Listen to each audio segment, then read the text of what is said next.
Emmanuel Macron has vowed to govern for all French people. He was addressing his supporters in the capital, Paris, today after election victory. In fact, it was a short while ago. Macron has beaten far-right challenger Marine Le Pen in today's French presidential runoff. The margin of victory is notably smaller than in 2017, where Macron secured 66% of the vote. Le Pen has conceded defeat, but she has told her supporters that she is celebrating her historic score in the vote. Everybody was expecting that Emmanuel Macron will win this second round in this, of course, French election. Marine Le Pen, she couldn't, of course, manage and defend herself when she debated him. She was very, not able to give some arguments against his record. I believe now the French president is very happy to celebrate his victories. And this, of course, is a tremendous victory against Marine Le Pen. Nobody take her seriously.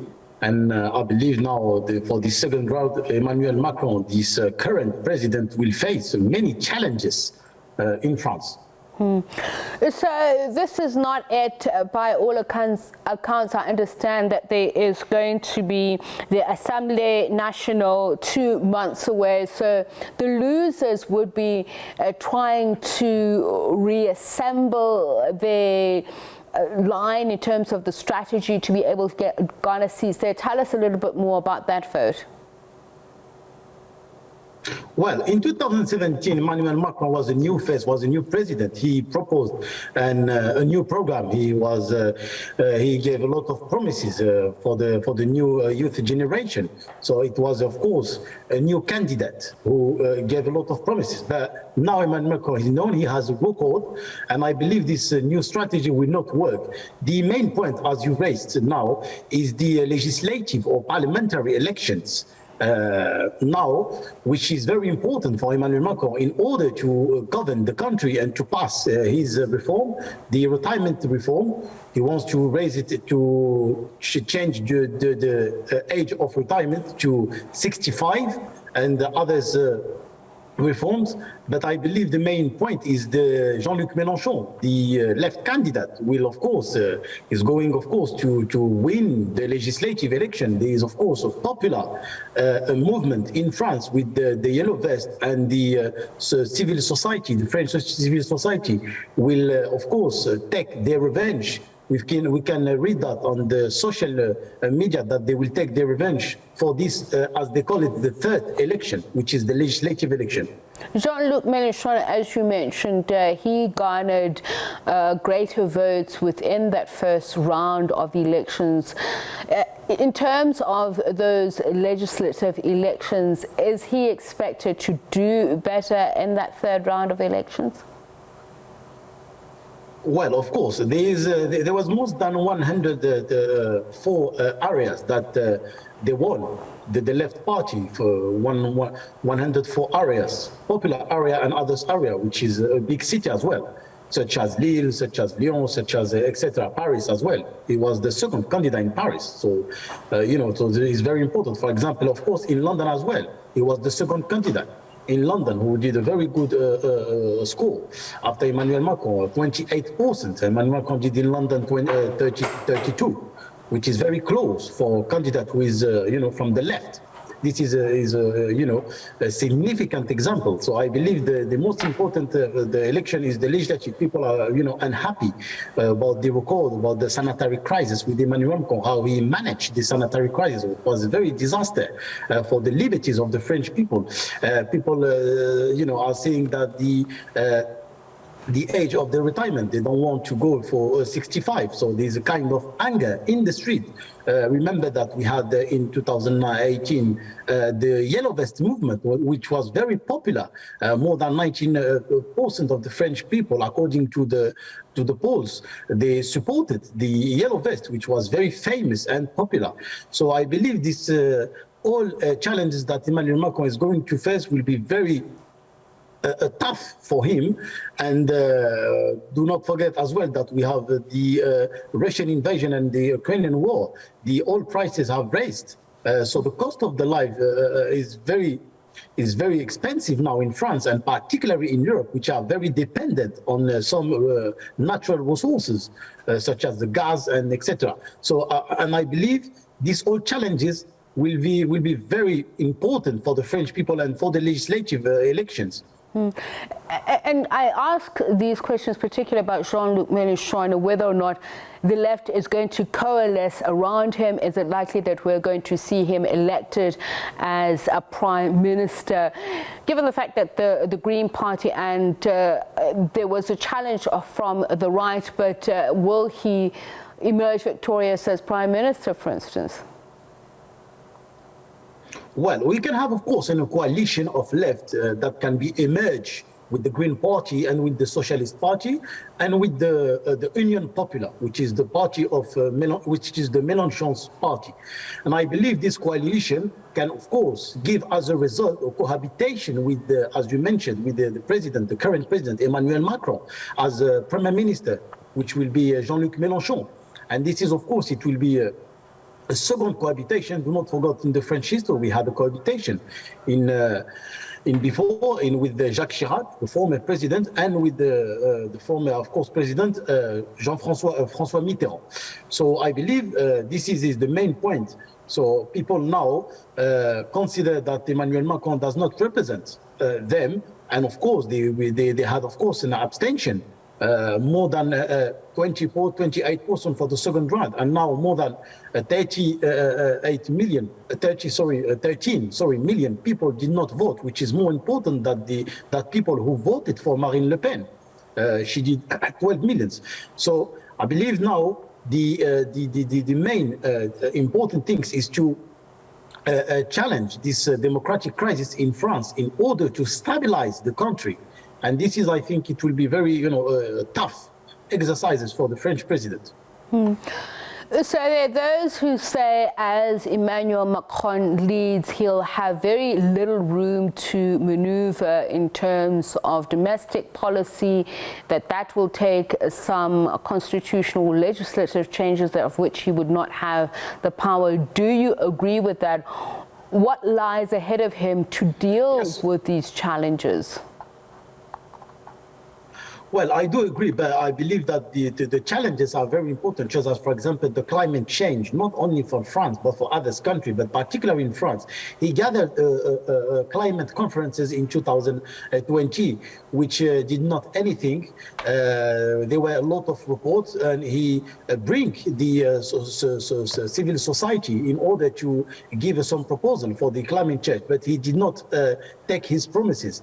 So I believe that now French people are very deceived about his policies, and about particularly and significantly about the climate change, which there is an union opinion about this the climate change. No one critiques this climate change. Everyone do agree about the importance of fighting this climate change in France, in Europe, but in the world.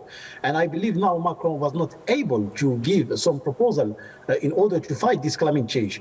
French people are very worried about this climate change. We've seen the impact in Africa, and we've seen North Africa, about the cost of the living and the cost of the many things, about the war of the water war as well. And I think now people will, of course, take the decision about this main important, which is the climate change, the employment, the age of retirement, the inequality, how to fight the inequality in French, and of course, how to fight as well the poverty, and to give more equality for the people who live in the suburb, as well to fight the racism in France and the Islamophobia. These all main factors are very important, because the French society is fractured now, and this current president has to resolve these all fractures. As you mentioned earlier on, some of the policies that have either garnered or alienated French voters for both Emmanuel Macron and Marine Le Pen. I want to talk about the issue of housing. She had intended to solve the shortage of housing by terminating leases of more than 500,000 households with foreign tenants. As you mentioned, some of what has been said to be de facto apartheid policy. How would how has Emmanuel Macron promised to deal with that?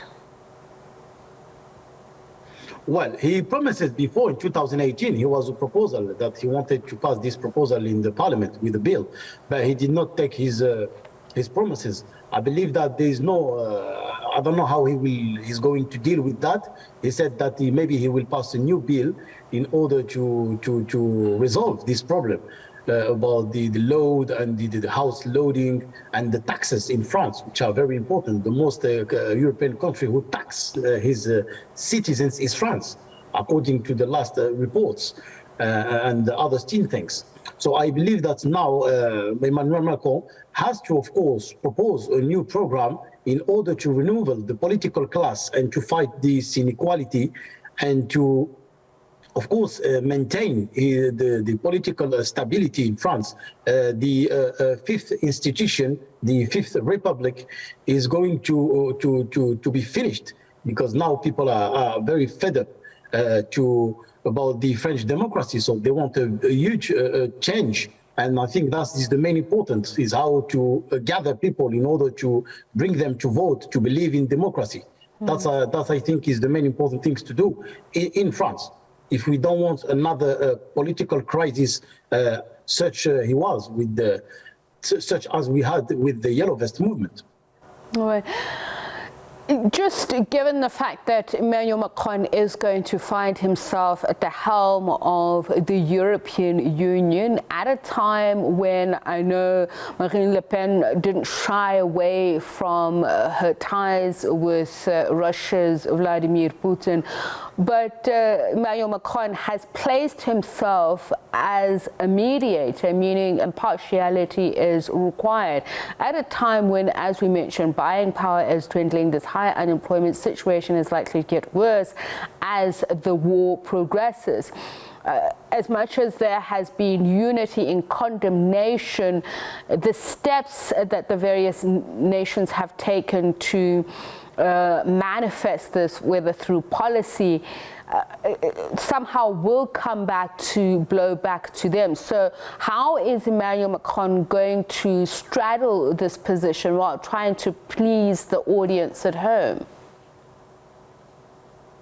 Well, I think it will be very difficult. At the beginning, the Ukrainian war, Emmanuel Macron had benefited with this Ukrainian war. But at the end of the day, people are seeing that if the cost of the life, if they take the benefits from the cost of the living, they see how they can, buy some food, how they can buy a house, how they can live easily in the French society. So people are not worried about the Ukrainian war. At the beginning, yes, of course, there is, of course, very, critics about the Russian regime. But now I don't see Emmanuel Macron, using the Ukrainian war in order to stabilize or maintain his power.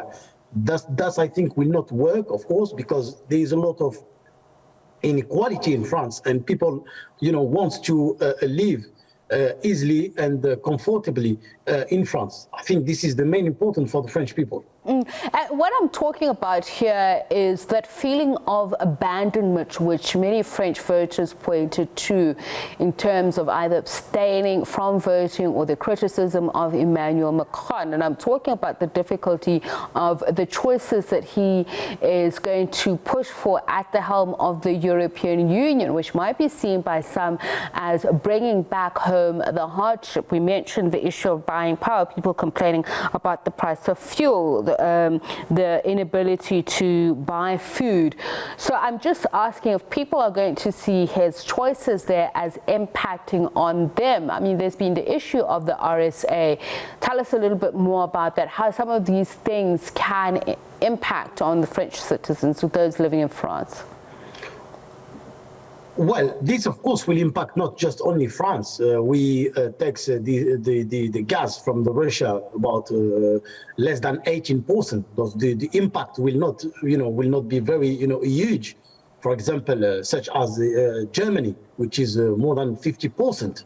But I think this is Emmanuel Macron will compensate this impact by maybe, making an agreement with African countries such as Algeria or other countries, or Nigeria, for example. So I believe he will try to find a way, or maybe buy the gas within an union price, European price, which is a huge market as well, in order to buy less prices than now.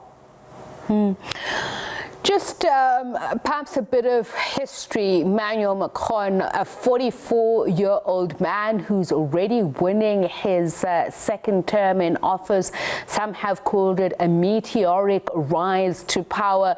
A little bit of background on who Emmanuel Macron is and how he came to find himself in such a huge position of power, and what is the driving force behind him. Well, the driving force behind him, I think, is a banker. So he was supported by a lot of bankers. These bankers are known nationally and internationally.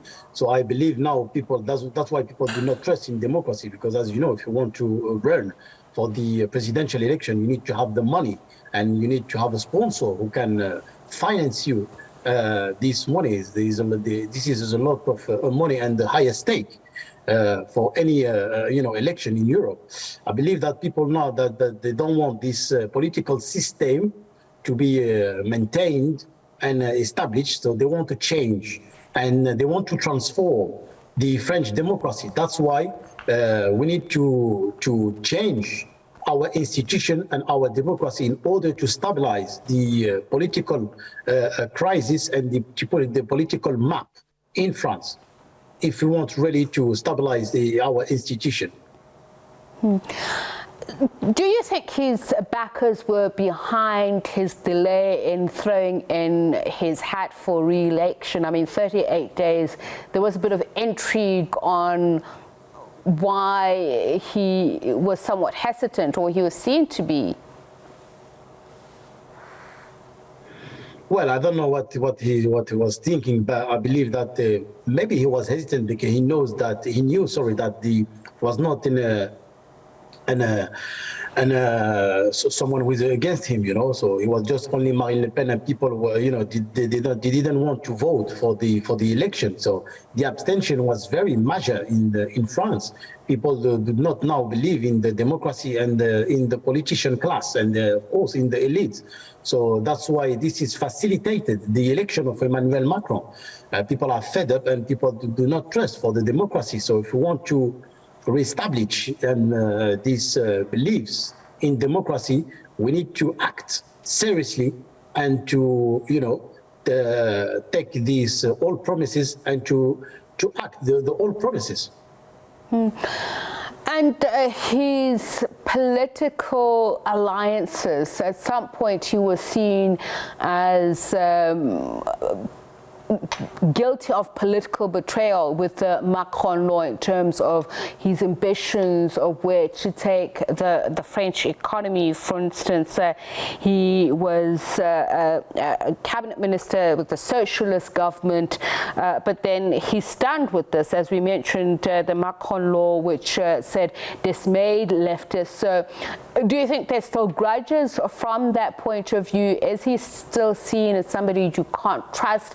As I spoke to another analyst yesterday who's saying his elitist background, he grew up privileged, is another reason why those, as you said, the Yellow Jacket movement and those who are fighting for pensions don't trust him.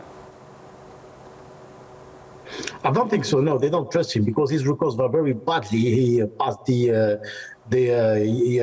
separatism, the law of separatism, which is called it, against the French Muslim people. They were boycott in the Muslim world, where he, of course, did not fight racism and negrophobia against black and Muslim and diversity. So his record is very bad. He as well passed one bill about the the change, about the police brutality. He did not take seriously these matters, which are very important in the French society, how these few policemen, they harassed of course, harassed the black community and the Arabs and the Muslim. So I believe his record now, is very bad. That's why the diversity in France, voted for the candidates such as the Jean-Luc Mélenchon candidate. And now if he wants to work with the diversity and the other in the society, he has really to, trust people and work with them in the civil society, meet in the streets and take seriously everything that they want to work with him.